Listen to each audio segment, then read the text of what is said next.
This video is about the exact reason your Faceless TikTok account is stuck at the same follower count, no matter how many slideshows you post, and the one fix that actually gets it moving again. Most people assume if their Faceless account isn't growing, it's a content problem. They think they need a better hook, a trendier photo, a punchier caption, so they spend an hour tweaking one slideshow trying to make it perfect before they post it.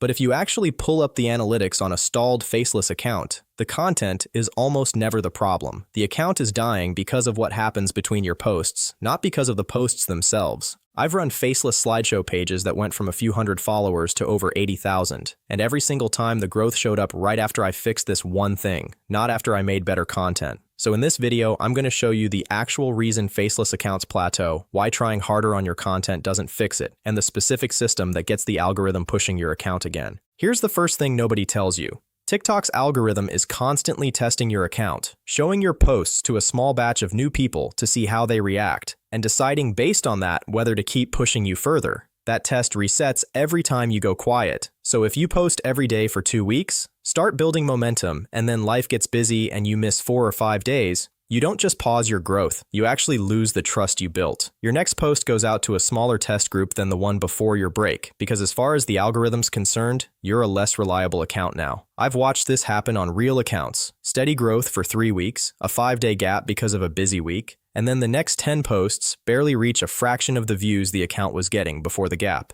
even though the content quality didn't change at all. That's the part almost nobody accounts for. It's not that inconsistent posting grows you slower, it's that it actively resets the progress you already made. But here's the thing, even if you white-knuckle it and force yourself to post every single day forever, there's a second problem that's even bigger, and it's the real reason most people quit before they ever see this fixed. Making content and posting content are two completely different jobs, and doing them both, every day, forever, is what actually burns people out. When you're building a slideshow the normal way, you're finding images, writing text for every slide, designing it so it doesn't look thrown together, and then remembering to actually hit post at the right time. Do that daily, and one of two things happens. Either you start rushing it and the quality drops, which hurts your watch time, or you skip a day here and there to recover, and that triggers the exact algorithm reset I just described. Either path leads to the same plateau. The fix isn't posting harder, it's separating the two jobs completely. The accounts that actually break past this stage build a batch of content all at once, sometimes 30 slideshows in a single sitting, and then let that content post itself on a schedule over the following weeks. The making and the posting stop being the same daily task, which means a busy week or a bad mood doesn't touch your posting schedule at all. That fixes the burnout side of things. But there's still one more piece missing, and this is the piece that actually separates accounts that plateau at 10 or 20,000 followers from the ones that break past 100,000.